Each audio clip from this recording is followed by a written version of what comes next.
नमस्कार दोस्तों, स्वागत है आपका अपना ही YouTube चैनल टुडे एग्जाम पर। दोस्तों आज के इस वीडियो में हम कई सारे इंपॉर्टेंट प्रश्नों के ऊपर डिस्कस करेंगे।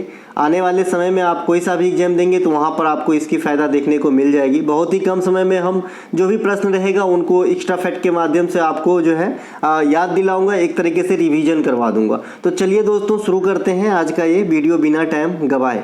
पहला जो हमारा प्रश्न है, सर्वप्रथम देश में जातिगत जनगणना कराने वाले राज्य बिहार। देखिए करेंट सेक्शन से ये क्वेश्चन बनेगी, है ना, आने वाले समय में कि सबसे पहले जातिगत जनगणना किस राज्य में हुई, तो ये आप बताएंगे कि बिहार में हुई, है ना। ये विवादित भी रहा था जैसे कि आप लोग जानते ही होंगे, है ना, तो ये जरूर ध्यान रखिएगा। और बिहार में बहुत सारे वैकेंसी जो है लंबित है और आ भी गए कुछ सारे वैकेंसी, तो बिहार के लिहाज से इंपॉर्टेंट रहेगी। तो जातिगत जनगणना सबसे पहले बिहार में हुई 2023 में। इस जनगणना के आधार पे बात करें तो बिहार में मुस्लिम आबादी लगभग कितने प्रतिशत आंकी गई थी। देखिए जनगणना 2011 के अनुसार बात अलग है, ये पूरे देश के हिसाब से अलग बात हो जाती है बिहार में, है ना। लेकिन ये बिहार का अपना जनगणना है, जातिगत जनगणना। उस लिहाज से जो मुस्लिम आबादी है बिहार में, इस्लाम को मानने वाले लोग हैं, समुदाय हैं, ये आपका जो है 17.7% जो निवासी हैं ये इस्लाम धर्म को फॉलो करते हैं बिहार के अंदर, ठीक है। बिहार में लगभग 82% आबादी जो है ये हिंदू का है। इन दोनों को आप अगर जोड़ेंगे तो 7 2 9 8 1 9 99 से भी ज़्यादा,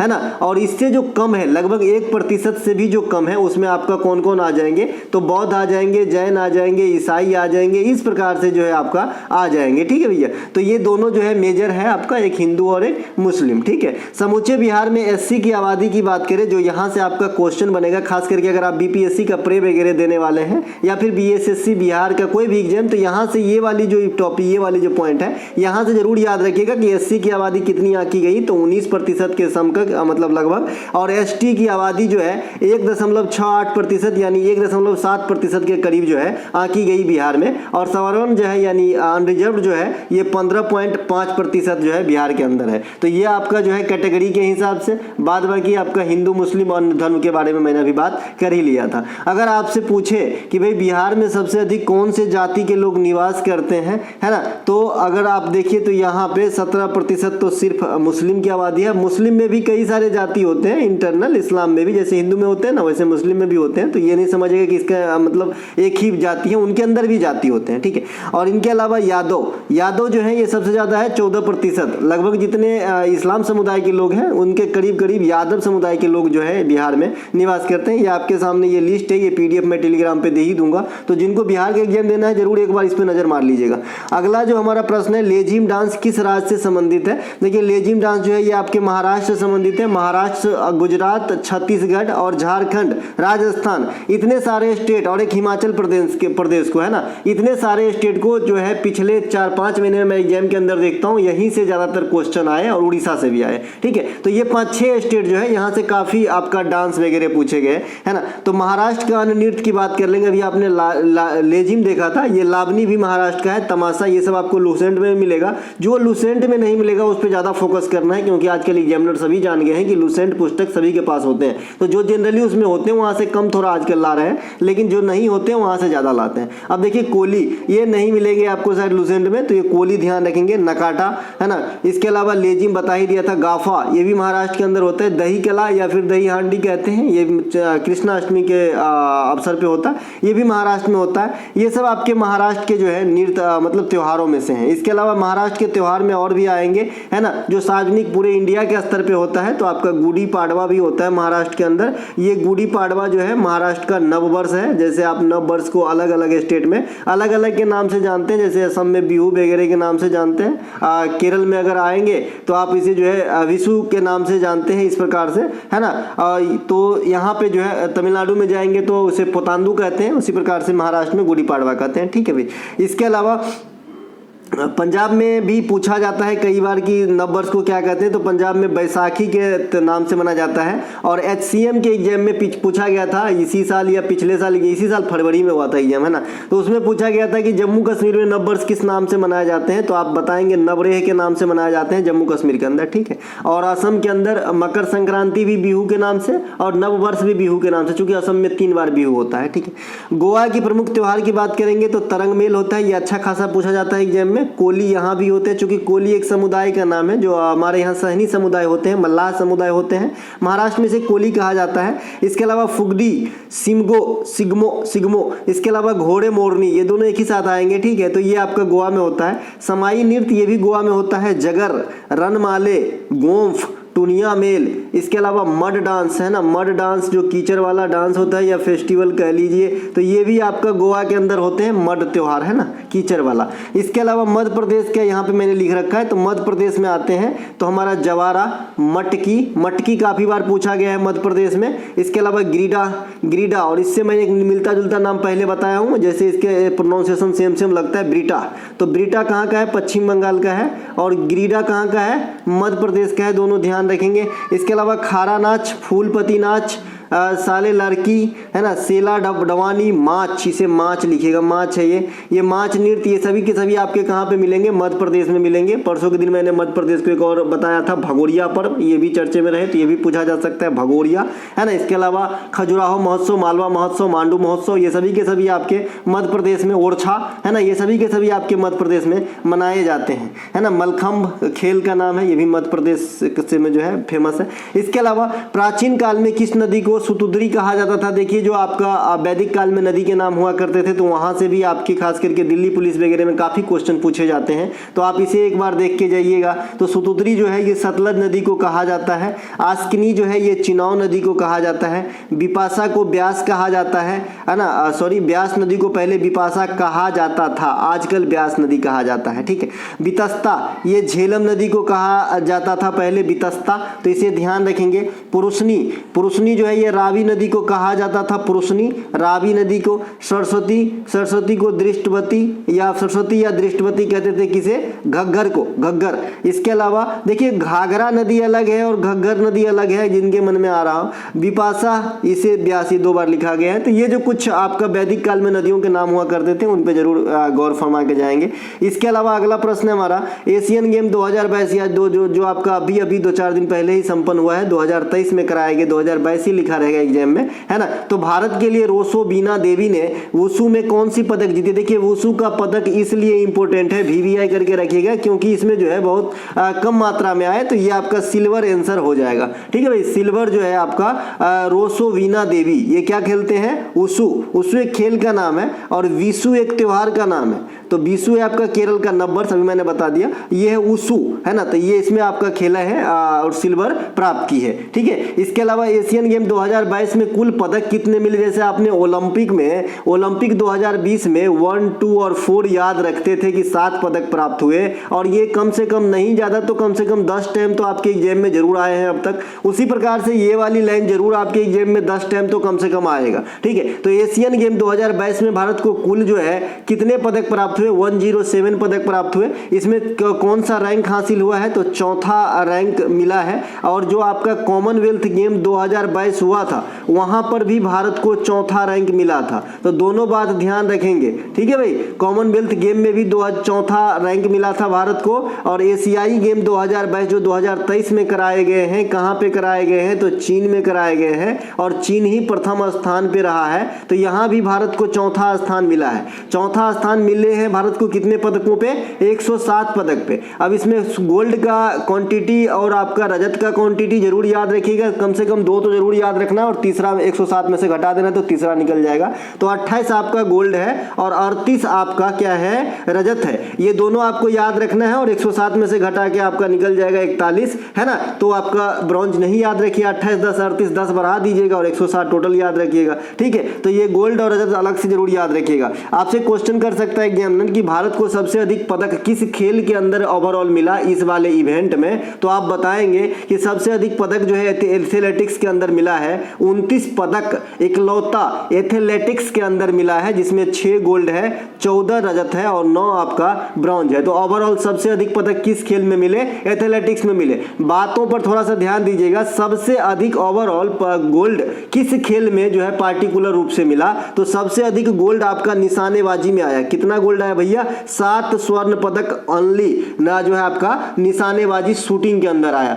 तो ओवरऑल सबसे अधिक पदक किस खेल में? तो एथलेटिक्स में। ओवरऑल सबसे अधिक गोल्ड किस खेल में? तो निशानेबाजी में। बात को क्लियर कर लेंगे। इसके अलावा क्रिकेट और कबड्डी ये 2-2 गोल्ड जीते, तो 4 गोल्ड इधर 7 इधर, 11 और 6 19 गोल्ड का हिसाब तो यहीं दिख रहा है। आपके पास कितने गोल्ड थे? 28 गोल्ड थे, ठीक है। इसके अलावा बैडमिंटन में 1 गोल्ड और जोड़ लीजिएगा। बैडमिंटन में ये पहला मौका है जब भारत को गोल्ड मिला है एशियाई खेल में, इसीलिए ये वाली स्लाइड को VVI करके रखेंगे। आपसे ये पूछेगा कि एशियाई खेल 2022 में किन 2 खिलाड़ियों के युगल जोड़ी ने बैडमिंटन में भारत को स्वर्ण पदक दिलाया?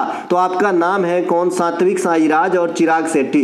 ये जहां जाते हैं युगल में ये दोनों साथ में ही रहते हैं, है ना। तो ये दोनों आपका जो है गोल्ड दिलाया भारत को बैडमिंटन में, जो पहली बार है इस प्रकार का मौका। इसके अलावा प्रसिद्ध पुस्तक द इकोनॉमिक हिस्ट्री, अच्छा 107 पदकों के साथ भारत का अब तक का सबसे बेहतर प्रदर्शन है एशियाई खेल में। ये बात भी ध्यान रखेंगे। एशियाई खेल की शुरुआत 1951 दिल्ली भारतीय से हुआ था, फिर 1982 में भी भारत में ही एशियाई खेल हुआ। तो ये दोनों भी ध्यान रखेंगे और आपका जो है सबसे अधिक अच्छा प्रदर्शन से भी याद रखना है। प्रसिद्ध पुस्तक द इकोनॉमिक ऑफ हिस्ट्री के लेखक कौन है? रमेश चंद्र जी हैं, है ना, द इकोनॉमिक ऑफ हिस्ट्री के लेखक। अनहैप्पी इंडिया के लेखक कौन है? लाला लाजपत राय। आज इंडिया शब्द जहां जहां आएगा वैसा किताब का नाम रख लिया हूं। हर एंगल से जो है आपको मदद करना चाहता हूं ताकि आपके एग्जाम में जो है अच्छा फील कर सको। ये passage to India EM Forster के द्वारा लिखे गए हैं। न्यू इंडिया के लेखक एनी बेसेंट जी हैं, है ना। ये दोनों विदेशी हैं, इसीलिए एक स्लाइड में रख लिया। EM फोस्टर भी विदेशी जैसे आपका नाम लग रहा है। एनी बेसेंट भी आयरिश लेडी थी जो भारत में रहकर स्वतंत्रता संग्राम में जो है योगदान दी थी, तो ये भी विदेशी है और इंडिया मतलब इनको भारतीय नागरिकता भी है। तो एनी बेसेंट आपका न्यू इंडिया लिखिए, a passage to India EM Forster लिखें। ए पैसेज टू इंग्लैंड एक पुस्तक का नाम है जिसके लेखक नीरद सी चौधरी हैं। तो मैंने याद रखने के लिए बता दिया था कि जो इंडिया वाला पैसेज है वो विदेशी राइटर लिखते हैं और जो विदेशी वाला पैसेज है वो देसी राइटर। नीरद कैसा नाम लग रहा है? इंडियन नाम जैसा। इसके अलावा डिस्कवरी ऑफ इंडिया, ये कौन है भाई? जवाहरलाल नेहरू। और रीडिस्कवरी ऑफ इंडिया भी एक किताब है जो मेघनाथ देसाई के द्वारा लिखा गया है। तो दोनों बात ध्यान रखेंगे। री मतलब कोई चीज पुनः होता है, इसे रीचेक करना होता है ना। इसके अलावा इंडिया फॉर इंडियन, है ना, भारत भारतीयों के लिए है, ये लिखे आपका चितरंजन दास साहब। चितरंजन दास साहब जो है ये आपके स्वराज पार्टी के गठन में भी सहयोगी रहे थे मोतीलाल नेहरू जी के, तो ये बात भी ध्यान रखेंगे। द इंडियन स्ट्रगल के लेखक कौन है भैया? सुभाष चंद्र बोस हैं, तो ये बात भी आपको ध्यान रखना है। इसके अलावा जो अगला प्रश्न है हमारा, सर्वश्रेष्ठ ऑफ इंडियन सोसाइटी की स्थापना किसके द्वारा किया गया था? देखिए पिछले क्लास में जो हमने वीडियो बनाया था आपका रिवीजन वाला, उसमें हमने समाज वगैरह को बताया था। आज मैं यहाँ पे दल वगैरह को बताऊंगा। तो सर्वश्रेष्ठ ऑफ इंडियन सोसाइटी की स्थापना जो है गोपाल कृष्ण गोखले साहब मुंबई में 1905 ईस्वी के दौरान किए थे। 1904 में BD सावरकर का जो है आप याद रखिएगा अभिनव भारत, ये दोनों 4 5 एक के जगह है इसीलिए बता दिया, है ना। 1905 में बंगाल विभाजन भी याद रख लीजिएगा। 1906 में मुस्लिम लीग की स्थापना याद रख लीजिएगा। 1907 में सूरत विभाजन याद रख लीजिएगा, है ना। तो ये सब कुछ एक बात है जो आप लाइन से याद रख सकते हैं, है ना। इसके अलावा होम रूल लीग 1916 में एनी बेसेंट और तिलक के द्वारा जो है चलाया गया था इंडिया में, है ना। इनके अलावा स्वराज पार्टी की स्थापना अभी चर्च कर ही लिया था मैंने, मोतीलाल नेहरू और चितरंजन दास साहब का, जहां पर इंडियन फॉर इंडियंस जो किताब है उनके लेखक चितरंजन दास जी थे, तो वहीं पे बता दिए थे कि स्वराज पार्टी में के गठन में मोतीलाल नेहरू जी का जो है मतलब सपोर्ट किए थे, साथ में रहे थे, तो ये बात भी ध्यान रखना है। अखिल भारतीय किसान सभा का गठन 1936 में, ये पूछा जाता है कि कहां पर हुआ था, तो बताइएगा लखनऊ में। और इसके कौन किए थे, तो स्वामी सहजानंद, और इनसे एक और बड़ा कैरेक्टर कौन जुड़े रहे थे, तो रंगा। तो दोनों बात ध्यान रखेंगे, एगो रंगा को और एगो आपको मतलब बसाने का श्रेय किसे जाता है, तो सहजानंद स्वामी को 1936 में लखनऊ में किया गया था। इसके अलावा RSS जो है राष्ट्रीय स्वयंसेवक संघ की स्थापना, ये आपका जो है HCM के एग्जाम में पूछा जा चुका है ये क्वेश्चन। तो 1925 में KB हेडगेवार के द्वारा किया गया था RSS की स्थापना। इसके अलावा फॉरवर्ड ब्लॉक की स्थापना 1939 में सुभाष चंद्र बोस ने किए थे, और सुभाष चंद्र बोस जो है त्रिपुरा के कांग्रेस अधिवेशन में, है ना, जीत हासिल किए थे और उनके खिलाफ जो लड़े थे पट्टाभी सीतारामैया, यहाँ से भी क्वेश्चन आता है क्योंकि वो महात्मा गांधी जो है उनके फेवर करके उनको खड़ा करवाए थे पट्टाभी सीतारामैया को नेताजी के विरोध में। इनके अलावा भारतीय राष्ट्रीय कांग्रेस की स्थापना कब होती है? 1885 1985 में, कांग्रेस को भी नहीं भूलिएगा, एग्जाम देने जा रहे हैं, यहाँ से क्वेश्चन आते हैं। प्रथम बैठक में 72 प्रतिनिधि शामिल हुए। कांग्रेस की स्थापना 1885 में डफरिन के समय में हुआ। प्रथम अध्यक्ष व्योमेश चंद्र बनर्जी हुए। ये सब बात आपको ध्यान रखना है कांग्रेस के बारे में। कांग्रेस के प्रथम मुस्लिम अध्यक्ष बदरुद्दीन तैयब जी 1887 आपका मद्रास में हुए थे। कांग्रेस के कोलकाता अधिवेशन 1906 में स्वराज की जो है यूज किया गया था, स्वराज शब्द का दादा भाई नौरोजी ने किए थे। कांग्रेस के लाहौर अधिवेशन 1929 में जवाहरलाल नेहरू ने स्वराज की मांग की थी। तो ये सब कांग्रेस के कुछ अधिवेशन है। कांग्रेस के प्रथम अधिवेशन की अध्यक्षता महिला संभाली थी, एनी बेसेंट थी। कांग्रेस के प्रथम भारतीय महिला जिन्होंने अध्यक्षता संभाली सरोजनी नायडू थी, है ना। कांग्रेस में महात्मा गांधी एक ही बार अध्यक्षता संभाले, 1924 में संभाले थे, है ना। तो ये सब बात आपको ध्यान रखना है। आजादी के समय कांग्रेस के अध्यक्ष जेवी कृपलानी थे, तो ये सब बात ध्यान रखना है। इसके अलावा फीफा वीमेन वर्ल्ड कप 2023 अब तो संपन्न हो गए हैं। तो संपन्न होने के बाद सबसे पहले हुआ कहां, तो इवेंट का जो ऑर्गेनाइज किया गया ये आपका ऑस्ट्रेलिया और न्यूजीलैंड में किया गया। विजेता कौन रहा, स्पेन रहा। उपविजेता कौन रहा, इंग्लैंड रहा। तो इंग्लैंड को हरा के स्पेन जो है यहाँ पे फीफा महिला वाला जो वर्ल्ड कप है इनकी विजेता रहे 2023 के अंदर। पुरुष वाला आप सभी जानते हैं, है ना। फीफा अंडर 19 वर्ल्ड कप 2023 का आयोजन आपका जो है अर्जेंटीना में होगी। ये बात भी अंडर 19 है भैया, ये अंडर 20 है और ये भी खेल अब हो गया है। तो ये खेल के विजेता बना है आपका उरुग्वे। कौन बना है, उरुग्वे बना है अंडर 20 वाला फीफा के विजेता, ठीक है। तो ये बात ध्यान रखिएगा, है ना। उरुग्वे पहले फीफा जो मेन वाला वर्ल्ड कप है ना उनके भी विजेता है फर्स्ट एडिशन का, और ये है अंडर 20 वाला फीफा, इनके भी विजेता बने हैं 2023 में उरुग्वे, और महिला वाले का स्पेन बना है। और जो मेन वाला फीफा है वो 2022 में हुआ था, उसका विजेता कौन है, अर्जेंटीना बना था, ठीक है। अब तक भारत में फीफा वर्ल्ड कप एको बार नहीं हुआ है। भारत में बड़का गेम में एगो राष्ट्रमंडल हुआ है 2010 में, और हॉकी वर्ल्ड कप कई बार हुआ है, क्रिकेट कई बार हुआ है, एशियन गेम 1982 1951 में हुआ है। तो इतने बड़े गेम में हुआ है। शूटिंग वाला प्रतियोगिता भी हुआ है, विश्व महिला बॉक्सिंग चैंपियनशिप भी हुआ है ना। लेकिन आपका जो है ये फीफा नहीं हुआ है ना। इसके अलावा भारत में दूसरी बार एशियाई खेल का आयोजन बता दिया 82 एकमात्र 2010 में बता दिया। कांग्रेस सोशलिस्ट पार्टी की स्थापना कब हुई, 1934 में। अभी हमने मेन वाला कांग्रेस की बात करा, अब सोशलिस्ट पार्टी की बात करा। देखिए आम आदमी पार्टी से आपके एग्जाम में क्वेश्चन राइज होंगे, क्योंकि जैसा कि आप जानते हैं कि आम आदमी पार्टी के जो है बहुत बड़े नेता के बारे में अभी चर्चा में रहे थे, है ना। तो वहां जो है आपका क्वेश्चन बनेगा आम आदमी पार्टी से। सबसे पहले तो ये पार्टी का दर्जा मिला है क्षत्रिय मतलब राष्ट्रीय पार्टी का आम आदमी पार्टी को, और उनसे रिलेटेड जो भी क्वेश्चन है आप जरूर करके जाएं, क्योंकि यहाँ से क्वेश्चन पूछे जाएंगे।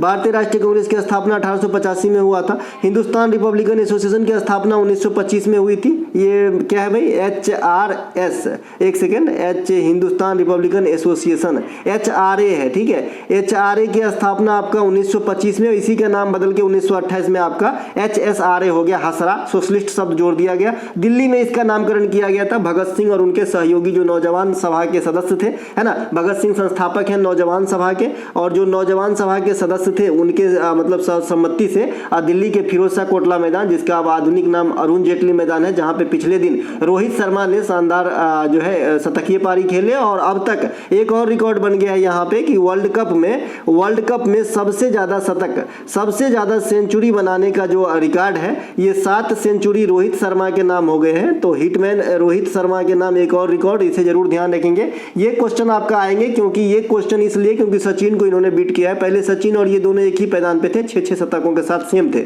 लेकिन अब सचिन को जो है मतलब रिकॉर्ड से नीचे कर दिए हैं। तो ये क्वेश्चन आपके एग्जाम में आएंगे। वैसे भी रोहित शर्मा से काफी सारे क्वेश्चन बन गए हैं एग्जाम में, जैसे आपने अभी आया था कि भारत के लिए T20 400 खेलने वाले, तो ये भी रोहित शर्मा। भारत ही नहीं विश्व में सबसे लंबा व्यक्तिगत पारी किसके हैं वनडे क्रिकेट में, 264, तो रोहित शर्मा। दोहरा शतक एक से अधिक बार कारनामा करने वाले खिलाड़ी ये भी रोहित शर्मा, और वर्ल्ड कप में सबसे अधिक शतक लगाने वाले खिलाड़ी ये भी रोहित शर्मा। तो इसे जरूर ध्यान रखेंगे। और रोहित शर्मा के जो कोच हैं, जो कभी कोच रहे हैं आपका दिनेश जवाहरलाल, तो उनको आपका द्रोणाचार्य मिला है इस बार का, तो ये बात भी ध्यान रखेंगे। चोरा चोरी हत्याकांड आपके 1922 में होते हैं। भैया ये क्यों टपक पड़ा यहाँ पे, अच्छा हाँ, यहाँ संस्था की बात कर रहा हूँ तो इसीलिए बता रहा हूँ, और ये स्टेडियम से बात निकला था तो रोहित शर्मा का बात आ गया, ठीक है ना। बाघ प्रोजेक्ट ये 1973 में हो गए।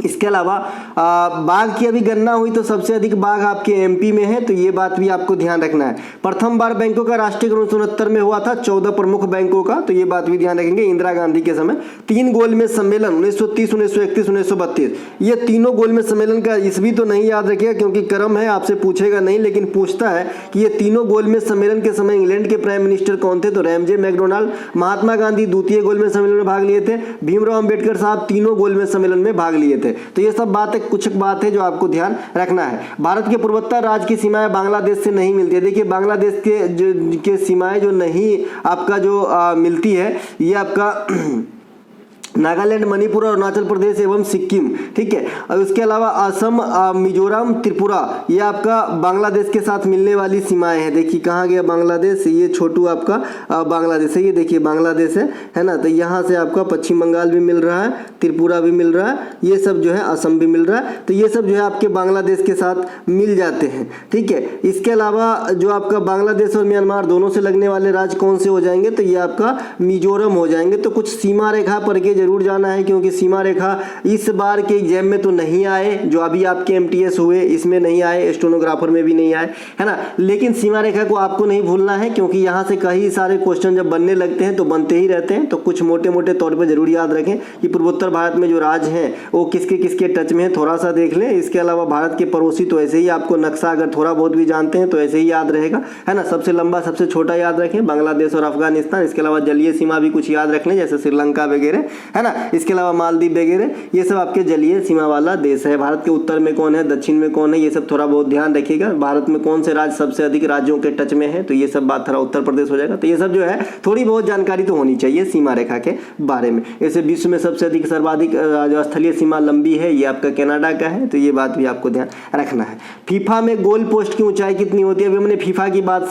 जो हाल फिलहाल में जो भी खेल हुए 1-2 साल में उनके विनर और उपविजेता के बारे में बता दिए, होस्ट करने वाले कंट्री के बारे में बता दिए। अब फीफा में जो गोल पोस्ट होती है इसकी ऊंचाई कई दफा आपके एग्जाम में आए, खास करके दिल्ली पुलिस का ये फेवरेट क्वेश्चन है। तो ये आपका 2.44 मीटर होती है फीफा में गोल पोस्ट की ऊंचाई। इसके अलावा फीफा की शुरुआत यहाँ पे हो रही है तो 1904 ईस्वी में हुआ। इसकी मुख्यालय कहाँ पे है, जूरिख के अंदर है ना। 2022 वाला तो बता ही दिया कि फीफा कतर में हुआ था। ये आपका अर्जेंटीना विजेता और उपविजेता फ्रांस रहा था। अगला जो फीफा होगा 2026 मेन वाला, ये आपका मैक्सिको, यूएसए और कनाडा के अंदर होगा। तो ये बात भी आपको ध्यान रखना। अभी वर्ल्ड कप चल रहा है तो वर्ल्ड कप में पूरा ध्यान न लगाएं, बस रिकॉर्ड अपने एग्जाम के लिहाज से जो आपको बन पड़े उतना ही याद रखिए, वो बाद में समरी बन जाएगी। और जब तक वर्ल्ड कप चल रहा है तब तक वर्ल्ड कप से कोई भी क्वेश्चन एग्जाम में नहीं आएंगे, ये तो गारंटी रहती है भाई, कोई भी अंडर प्रोसेस चीज नहीं पूछते हैं। इसके अलावा मीरात उल अखबार की शुरुआत किसने की थी, भाई ये मीरात उल अखबार की शुरुआत जो है ये राजा राम मोहन राय के द्वारा करवाए गए थे। इसके अलावा संवाद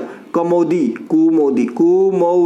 ये भी आपका राजा राम मोहन राय। आत्मीय सभा, ब्रह्मा सभा, ये भी राजा राम मोहन राय। आधुनिक भारत का पिता, ये भी राजा राम मोहन राय। सती प्रथा के अंत कराने में बहुत बड़ा योगदान, ये भी राजा राम मोहन राय। तो ये सभी बात जो है राजा राम मोहन राय से संबंधित है। राजा राम मोहन राय को बता ही दिए। इसके अलावा सबसे पहले जीवित कोशिका का खोज किसने किया था, देखिए कोशिका वाला जो है आपके जो भी एग्जाम हुए हाल फिलहाल में लगभग 6 महीने से मैं देख रहा हूँ, कभी कोशिका के ईस्वी पूछ लेवे, कभी कोशिका में अंतर पूछ लेवे, है ना। कभी उनके नाम पूछ ले कौन खोजे हैं, कभी ये पूछ ले किसमें दोहरी झिल्ली होती है, कभी ये पूछ ले कोशिका भित्ति यानी सेल वाल किसमें होती है, सेल वाल किसके बने होते हैं, है ना। कोशिका के अमुक भाग को क्या कहा जाता है। तो मतलब किसी न किसी रूप में कोशिका से क्वेश्चन आपके पूछे ही जा रहे हैं, है ना। तो जो लाइव कोशिका है इसके खोज ल्यूवेनहॉक ने किया था। और वैसे सिर्फ कोशिका का खोज कहे तो रॉबर्ट हुक ने किया था। रॉबर्ट हुक ने किया था 1665 में और ल्यूवेनहॉक किए थे आपके 1674 में, है ना। तो दोनों बात ध्यान रखेंगे, दोनों की ईस्वी जरूर याद रखें। एमटीएस में ईस्वी के साथ पूछ दिया था कि 1674 में कोशिका की खोज किसने किया था, तो रॉबर्ट हुक ऑप्शन में था, लेकिन ये आंसर नहीं होगा, ल्यूवेनहॉक हो जाएगा। यानी आपसे पूछ रहा है कि लाइव कोशिका का खोज किसने किया था। कोशिका के अध्ययन साइटोलॉजी कहा जाता है, साइटोलॉजी, है ना, साइटोलॉजी कहा जाता है। तो ये बात ध्यान रखेंगे। इसके अलावा जंतु कोशिका और पादप कोशिका में जो मुख्य डिफरेंस है कोशिका भित्ति और पिगमेंट का होना। पिगमेंट मतलब यही आपका जो क्लोरोप्लास्ट वगैरह होते हैं, जो हरित लवक होते हैं, ये आपका जो जो है जो जंतु कोशिका होते हैं उसमें नहीं पाए जाते हैं। माइटोकॉन्ड्रिया को कोशिका का पावर हाउस कहा जाता है। यहाँ पे उपनाम है, कोशिका के जो इंटरनल अंग है, पार्ट है, कोशिकांग कहते हैं जिसे हम, बहुत सारे कोशिकांग से मिलकर कोशिका के अंदर में भी कई सारी चीज होती है ना भाई। जैसे मैंने आपको बताया माइटोकॉन्ड्रिया, लाइसोसोम, आपका राइबोसोम है ना, कोशिका द्रव्य भी हो जाएंगे, न्यूक्लियस हो जाएंगे। तो ये सब जो है इनको भी अलग अलग चीज कहते हैं, गोल्जी बॉडी हो जाते हैं। तो कोशिका का पावर हाउस आपका कहा जाता है माइटोकॉन्ड्रिया को, राइबोसोम को प्रोटीन की फैक्ट्री, लाइसोसोम को आत्महत्या की थैली, गोल्जी बॉडी को पोस्ट हाउस या पुलिसमैन। इस प्रकार से कोशिका के अंदर भी उनके अपने उपनाम है। अब कोशिका, अभी आपने देखा पादप कोशिका और जंती कोशिका में मेन डिफरेंस कैसे करते हैं, सेल वॉल से और पिगमेंट से, ठीक है। तो अब जो कोशिका है उनके भी दो भाग होते हैं, यूकेरियोटिक और प्रोकैरियोटिक कोशिका। ये पादप कोशिका की बात हो रही है। यूकेरियोटिक और प्रोकैरियोटिक ये भी कोशिका के दो, मतलब एक तो पादप कोशिका, उनके भी दो भाग। अब ऐसे कोशिका में जो यूकेरियोटिक कोशिका होते हैं, मैंने आपको बताया कि जो प्रोकैरियोटिक कोशिका होते हैं ना, प्रोकैरियोटिक कोशिका, तो ये जो है गरीब होते हैं, गरीब प्रवृत्ति के होते हैं। इसमें हमेशा अभाव लगा होता है सभी चीजों का। बस इतनी सी बात अगर आप याद रख लिए तो प्रोकैरियोटिक और यूकेरियोटिक कोशिका में आप अंतर जो है एग्जाम में आराम से कर लेंगे, गारंटी है ना। सिर्फ ये ध्यान रखिएगा कि इसके हमेशा अभाव ही रहता है, जिसमें प्रो लगा रहता है, प्रोकैरियोटिक है ना। तो यहाँ पे यूकेरियोटिक में मतलब बता रहे हैं कि आप क्या समझते हैं। तो यूकेरियोटिक में जो आपका है कोशिकाओं में दोहरी झिल्ली आवरण बने होते हैं या फिर दोहरी झिल्ली आवरण पाए जाते हैं। इसमें कोशिका द्रव्य झिल्ली पाई जाती है, कोशिका द्रव्य में झिल्ली पाई जाती है। किसमें, यूकेरियोटिक में। कोशिका भित्ति की जो है सेलुलोज की बनी होती है और आपका जो है प्रोकैरियोटिक में सेलुलोज के नहीं बने होते हैं, ठीक है। माइटोकॉन्ड्रिया उपस्थित होता है, उसमें नहीं होते हैं। जिसमें ये होता है ना उसका जस्ट अपोजिट कर देंगे आपको, किसमें, प्रोकैरियोटिक में, ठीक है। कोशिका की खोज बता ही दिए थे रॉबर्ट हुक, और इनको जो है ईस्वी के साथ बता ही दिए थे। इसके अलावा सेल वॉल सिर्फ पादप कोशिका ये भी बता दिए थे, और पिगमेंट भी, ठीक है। इसके अलावा पंडित बुद्धादित्य मुखर्जी किस वाद्य यंत्र से संबंधित है, मतलब जो आपका वादन यंत्र होता है या फिर जो आपका नृत्य से नर्तक और नर्तकी हैं उनको भी ध्यान रखना है ना। ये सब कभी पुराने नहीं होते, हर एग्जाम में आते हैं, ठीक है।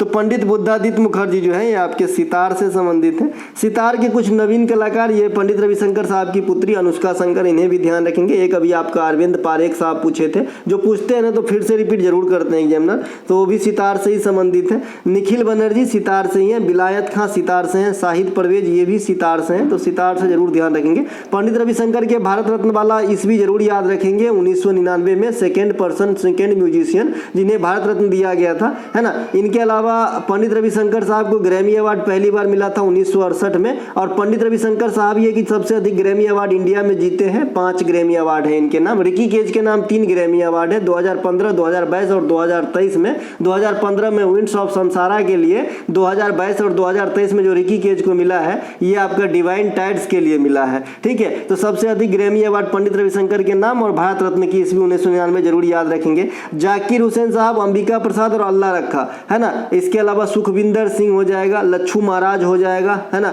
ये सब जो है आपके किस्से हैं। जाकिर हुसैन साहब का पिता अल्लाह रखा भी हो जाएंगे, लिखा है ना, यहाँ लिखे हैं। तो ये सभी जो है आपके तबला वादन से संबंधित थे। जाकिर हुसैन साहब को 2023 के पद्म विभूषण दिए गए हैं। जाकिर हुसैन साहब भी आपका जो है ग्रैमी अवार्ड के विजेता है, तो ये बात भी ध्यान रखिएगा। इसके अलावा अमजद अली खां सरोद बजाते हैं, विश्वजीत राय चौधरी सरोद बजाते हैं, बुद्धसेन दास गुप्ता ये सभी के सभी जो है सरोद बजाते हैं, सरोद प्ले करते हैं। पंडित शिव कुमार शर्मा भजन सुपारी ये संतूर बजाते हैं, है ना। पंडित शिव, राहुल शर्मा भी लिख लीजिएगा, ये शर्मा फैमिली, राहुल शर्मा, तो ये भी आपके संतूरी प्ले करते हैं। बिस्मिल्लाह खां साहब शहनाई बजाते थे, अब हमारे बीच नहीं है, बिहार के रहने वाले थे, इन्हें भी भारत रत्न 2001 में दिया गया था। अगला प्रश्न हमारा कि साइकस और पाइनस किस प्रकार के पौधे के उदाहरण, देखिए जिम्नोस्पर्म के उदाहरण है। जिम्नोस्पर्म मतलब नग्न बीजी, जिसके बीज जो है कवच खोल के अंदर नहीं होते हैं, ऐसे पौधे को जिम्नोस्पर्म कहते हैं, जिसमें आपका साइकस और पाइनस आ जाते हैं। फर्न, मॉस, टेरिडोफाइटा समूह से बिलोंग करते हैं। थैलोफाइटा में क्या आते हैं, शैवाल, कवक और जीवाणु भी आ जाते हैं, ठीक है। थैलोफाइटा सजीव जगत की सबसे बड़ी समूह है, इस बात पे मैं विशेष बल देता हूं जब भी आपको पढ़ाया, क्योंकि ये क्वेश्चन कई दफा आपके एग्जाम में आए हैं कि सजीव जगत की सबसे बड़ी समूह है थैलोफाइटा। क्रिप्टोगेम्स एक प्रकार के पौधे हैं जो बीज उत्पन्न करने में अक्षम होते हैं, अक्षम मतलब ये बीज नहीं देते हैं, कौन, क्रिप्टोगेम्स, ठीक है। और एक फेनरोगेम्स होते हैं जो आपके में बीज देते हैं, ये पौधे में बीज होते हैं, क्रिप्टोगेम्स में नहीं होते हैं। ठीक है, क्रिप्टोगेम्स के अंदर आप शैवाल को भी रख सकते हैं। देखिए, एक तो संघ का नाम कहेंगे तो थैलोफाइटा है ना, इसके अलावा शैवाल का अपना अध्ययन का अपना नाम है फाइकोलॉजी, और क्रिप्टोगेम्स के अंदर शैवाल भी आ जाएगा, इसमें ये भी बीज उत्पन्न करने में अक्षमित होते हैं, है ना। और शैवाल का जो है मतलब जो बनावट है वो विभाजित नहीं होते हैं, जैसे तना अलग, जड़ अलग, बीच वाला स्टेम अलग, जड़ अलग, है ना, पत्ते अलग, ऐसा नहीं होता शैवाल के अंदर। तो ये सब भी विभाजित नहीं होते हैं, मतलब अविकसित होते हैं। इसके अलावा फेनोगेम्स बता दिया बीज उत्पन्न करते हैं। पेड़ पौधे के जो प्रकाश संश्लेषण होता है ये सूर्य की प्रकाश की उपस्थिति में ही होती है और क्लोरोफिल की उपस्थिति में होती है, जो पौधों को है ना भोजन बनाने की एक प्रक्रिया है, जिससे उसके पोषक तत्व की प्राप्ति होती है और हमें ऑक्सीजन की प्राप्ति होती है। जैलम और फ्लोएम उत्तक का नाम आपने सुना होगा, जल से जल मतलब जल का सप्लाई करता है और फ्लोएम फूड का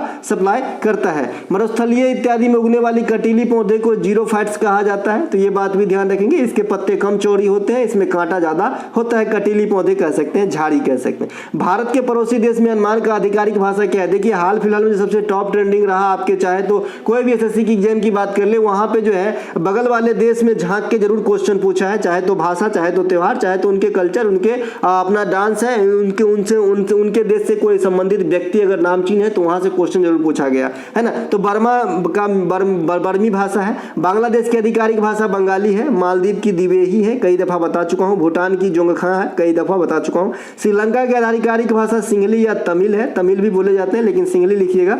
गालो भाषा आपके अरुणाचल प्रदेश में बोले जाते हैं। कोक बरोक भाषा आपका जो है त्रिपुरा में बोले जाते हैं, कोक बरोक, तो ये बात ध्यान रखेंगे। इसके अलावा भारत में सबसे ज्यादा हिंदी, दूसरा स्थान बंगाली और तीसरा स्थान मराठी का है 2011 के अनुसार, और ये आंकड़ा शायद न बदले, आपके जो नया आएगा आंकड़ा उससे भी नहीं बदलेगा, नया सेंसस के अनुसार। विश्व में सबसे अधिक बोले जाने वाली भाषा अंग्रेजी है, इसके बाद जो है आपका चीनी है जिसे मैंडारिन कहते हैं, तो ये बात भी ध्यान रखेंगे।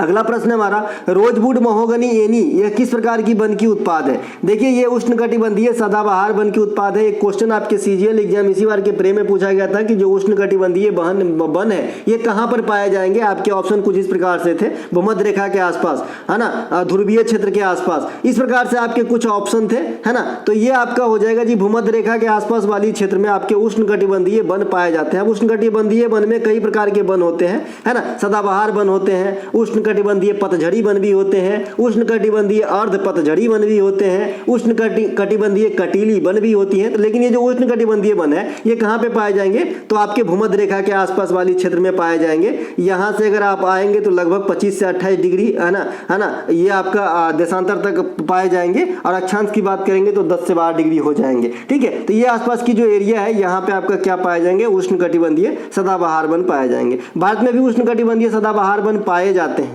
ठीक है, तो भारत में उष्णकटिबंधीय सदाबहार वन, ये मैं उस क्वेश्चन के लिहाज से आपका अभी मैं मौखिक रूप से आंसर दिया कि पूछा गया था कि भाई जो आपका भूमध्य रेखा है उसके आसपास कौन से वन पाए जाएंगे। मैं भारत में अब आ जाता हूँ, सबसे पहले इस प्रश्न के आंसर देते हैं। तो रोजवुड, महोगनी, ये सब पेड़ के नाम है जो मजबूत पेड़ होते हैं, तो ये आपके उष्णकटिबंधीय सदाबहार वन का उत्पाद है ना, प्रोडक्ट है। उष्णकटिबंधीय सदाबहार वन पश्चिमी घाट जो भारत है आपका, पश्चिमी घाट से कई सारे स्टेट लगे हैं, ये वाली जो पट्टी है पश्चिमी घाट वाली, है ना, तो इसके आसपास आपका उष्णकटिबंधीय सदाबहार वन पाए जाते हैं। इसके अलावा उत्तर पूर्वी क्षेत्र की पहाड़ी भाग, है ना, अंडमान, आपका आसाम वगैरह में भी पाया जाता है आपका ये वाला सदाबहार वन। ठीक है, अंडमान और निकोबार द्वीप समूह इत्यादि में पाए जाते हैं आपका उष्णकटिबंधीय सदाबहार वन। सदाबहार वन का मैंने एक दिन परिभाषा बता दिया था, बार बार क्या ही बताऊं, आप तो हमसे ज्यादा समझदार हैं।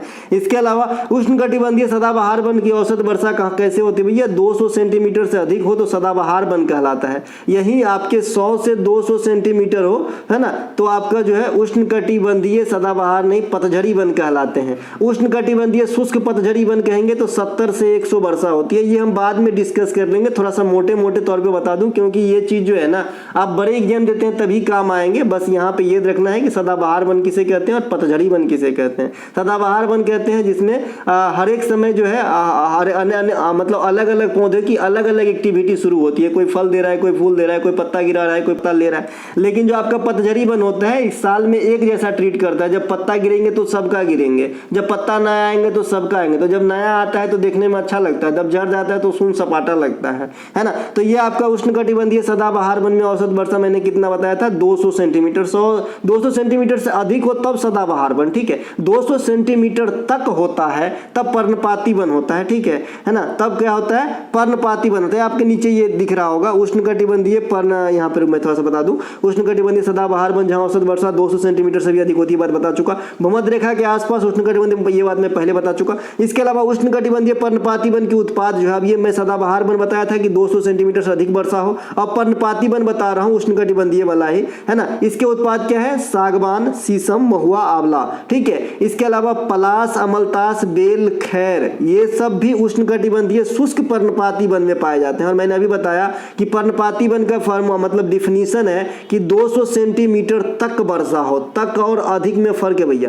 तक मतलब मैक्सिमम इतना हो और अधिक मतलब इतना तो होना ही होना है, इससे ज्यादा होना है तभी आपका सदाबहार होगा। जब 200 से अधिक होगा, 200 तक होगा तो क्या होगा, पर्णपाती होगा। अब मैंने बताया कि पर्णपाती के अंदर भी कैटेगराइज किया गया है। तो एक कैटेगरी है शुष्क पर्णपाती। शुष्क मतलब होता है सूखा टाइप से, आप ध्यान लगा, शुष्क बर्फ जानते हैं ना, ठोस कार्बन डाइऑक्साइड, है ना, शुष्क बर्फ, है ना। तो इस प्रकार से शुष्क मतलब सूखा टाइप से लगा लीजिएगा, है ना। तो यहाँ मतलब सूखा मतलब कम, तो 70 से 100 सेंटीमीटर अगर वर्षा जिस इलाके में होती है उष्णकटिबंधीय वाली वन में, तो उसे शुष्क पर्णपाती वन कहा जाता है। ऐसे वन में आपको क्या मिलेगा, पलाश, है ना, पेट के लिए काफी अच्छा होता है पलाश का फूल। अमलतास आपने देखा होगा गांव घर में, लंबा लंबा फल निकलता है ना, सिंग के जैसा। जब वो सूख जाता है तो काला काला सिंग के जैसा, जैसे जानवर का सिंग होता है ना, वैसे ही रहता है। इसके अलावा बेल आप सभी देखे होंगे, भगवान भोलेनाथ को बेलपत्र काफी पसंद है। इसके अलावा पेट के लिए बेल काफी अच्छे होते हैं, ठंडा होता है। खैर आपने देखा होगा, खैर, है ना, ऊंट को बहुत पसंद है खैर की